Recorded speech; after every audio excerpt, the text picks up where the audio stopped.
Oh, is it filming already? What? Okay, I hit the desk. Hello, and welcome. I'm just gonna move that. Welcome back to my channel. My name is Tyresha Monet, and today we are going to be talking about the notorious secret society, which is the Illuminati. If you haven't heard of them, you live under a rock. Originally, today's video was going to be the top 5 most popular conspiracy theories. But as I started to do research for the Illuminati, not gonna lie, I got pretty lazy. And I just didn't want the video to be like ridiculously long.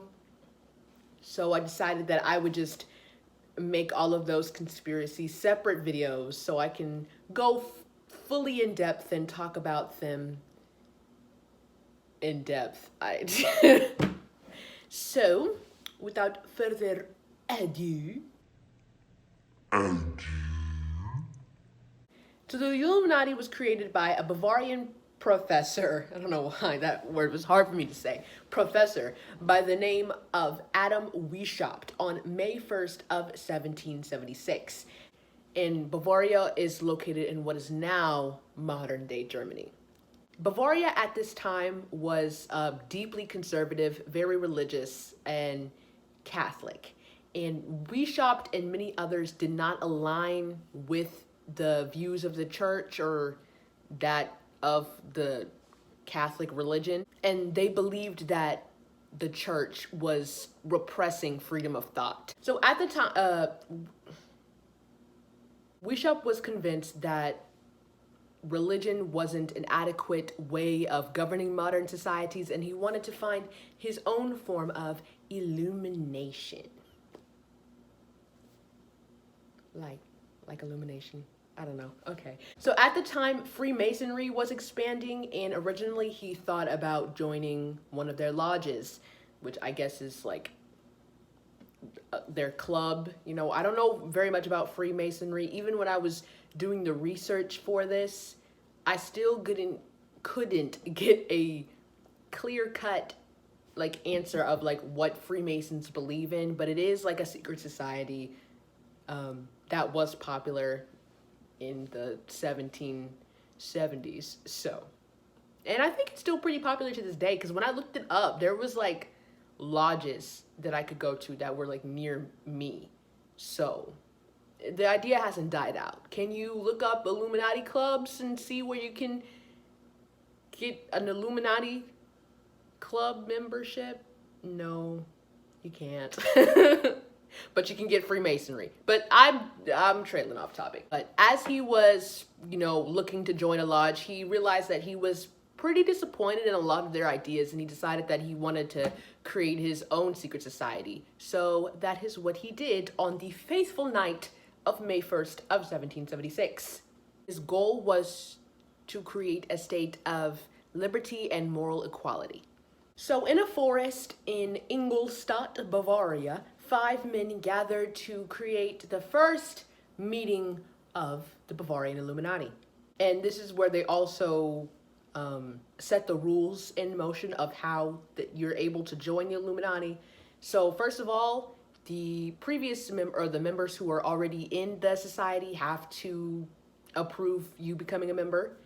You have to have strong reputation and familial/social connections, and you had to have money. You had to be wealthy. So everything that makes a person extremely powerful and influential, you had to have that in order to join. So much for moral equality, right? But I guess in, you know, that time, if you didn't have money, you weren't considered like a friggin' person, basically. So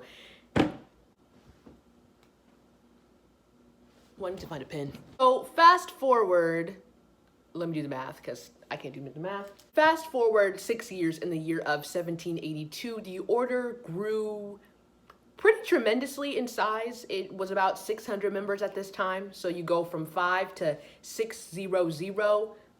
Well, ignore that hand. 5 to 600. That's a pretty significant jump. You know, that's more than 100%. That's a couple 100%. I'm not gonna do the math. I'm not doing that. Obviously, it got pretty popular, and at first, the Illuminati was pretty much limited to just Weishaupt students that he taught, because, you know, he was a professor. But eventually, they expanded to noblemen, politicians, doctors, lawyers, etc. So basically, people who had money and could be influential. I would say a lawyer definitely is pretty influential. A politician, fuck yeah, is influential. And, you know, doctors, they're rich, they got money. So, and by the end of 1784, they total to about 2,000 to 3,000 members. So, which is a huge growth, huge growth. And for a secret society, I feel like that's too much. You know, when you have that many members, you can't trust that everyone is going to be silent about your secret society. Like, you can't control 2,000 to 3,000 people. It's just hard to do that. So, me personally, if I was creating a secret society, we sticking to like 100 people max, but they're going to be like the most influential, powerful 100 people. So, if you would like to join my secret society, I'm gonna have applications rolling around within the next 2 weeks or so. So just be on the lookout for that. You know, just give me a couple of things about yourself. I would like to create a secret society. We could call it the Thai Secret Society. Shit, I don't know. I'm just kidding. So originally, when the Illuminati started, you had 3 levels of membership. You could be a novice, you could be a Minerval, or you could be an illuminated Minerval. And Minerval is derived from the Roman goddess Minerva, who was the goddess of wisdom. So as you increased your knowledge and your wisdom, you gained ranks.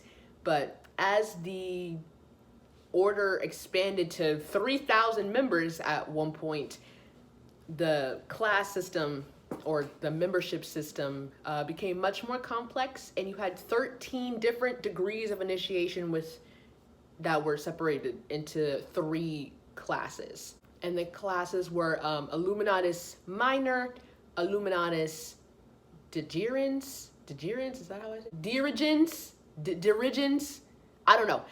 And then a king status, which is the top tier. Basically, that showed like the advancement of the order, but eventually, the beginning of the end came for the Illuminati, and this all came crumbling down when a former member by the name of Joseph Utschneider wrote a letter to the Duchess of Bavaria, basically snitching on all of the secret society's secrets.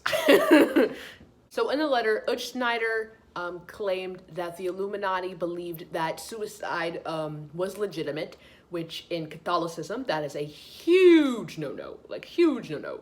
So that definitely would set somebody off. Yeah.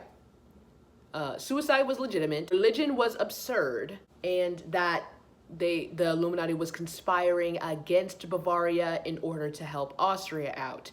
So of course the Duchess, you know, doing her duchessly duties, had to tell her husband, which is the Duke Elector, and in June of 1784, an edict was put out which pretty much banned the creation of any type of secret society that was not already created by the law, or was not already authorized by law. So the Illuminati ignored the edict at first because they felt like it didn't directly affect them, and it wasn't like talking to them, which like common sense would tell you, but I guess common sense wasn't so common. But in March of 1785, the Bavarian government passed a second edict which explicitly banned the order. So after the passing of the second edict, the police did a search into the society's documents, and they found highly compromising things that defended the use of suicide/atheism, which of course in Catholicism is a no-no, like I said before. They also found documents that expressed a plan to create a female branch, which I don't think is such a damn bad idea, but of course back in 17 or I guess it's the 1780s now, but back in that time, women were property and were not good for anything other than making children and cooking. So, of course, that was out of the norm. You couldn't have that. You couldn't have women in the Illuminati trying to gain knowledge and shit. You don't want to be, they can't be Minerva, but whatever. And they also found documents that were medical instructions on how to carry out abortions, which in Catholicism, X, and like invisible ink recipes, so you know, you can be traced back. So after the Bavarian police collected all of the evidence in August of 1787, the police put out a third edict, which basically prohibited the joining of the Illuminati, and it was punishable by death if you did. So that pretty much wiped out the traces of the Illuminati. And so after this, Adam Weishaupt, the creator of the Illuminati, was fired from his job at the University of Ingolstadt as a professor, and he was banished. So they said bye-bye to him. That was unnecessary, but I wanted you to get the picture. And that is pretty much the end of how the Illuminati became to be and became to end. So the Bavarian Society's legacy lasted 2 centuries and sparks conspiracies to this day, which brings us to one of them being that the Illuminati is still around. Now, do I believe that the Illuminati is here? I don't believe that the Illuminati is satanic, which is another big conspiracy involving the Illuminati, because I'm sure the Bavarian Illuminati, you know, back in the day, they had their rituals and things that they needed to do, but I don't think that the Illuminati is satanic to this day. But do I believe that there is a group of influential people, you know, sitting behind the scenes and deciding what we watch and listen to and hear as a society? Yeah, I don't think that's crazy. It's probably not called the Illuminati. It's probably, you know, much more hush-hush than the Illuminati was, because when you get to be 2,000 to 3,000 members, it gets hard to control people. But yeah, I believe that there could be a group of people who are controlling that stuff. Because even, you know, you use the example of, like, let's say the Grammys. There is a group of people behind the scenes, you know, who get together and they decide who wins what award. And it's kind of like the same thing. Because, you know, we as, us as individuals, you know, just like regular folk, we can't vote on who wins what Grammy. You know, it's just kind of like the award ceremony. It's like they win this, they win that. And even with like the Teen Choice Awards, at the end of the day, it's still up to the producers to choose who wins. Like, even if we're allowed to vote, our vote kind of doesn't give a like, it doesn't, our vote doesn't really count, because we're not in control of who wins at the end of the day. At the end of the day, we can't choose, is what I'm trying to say. Shit, I can't. Lost my train of thought for a second. But yeah, you guys, that was the Illuminati. I'm the most clumsy person I know, and I'm playing with fire right now, which is not a good idea. So I'm gonna put that down. But thank you for watching my numero uno. My number 2 you know what? I'm just gonna stop talking. I'll see you guys next time. Bye! Did y'all see how dirty my glasses are? I'll clean them after this video. I promise I will. Bye for real.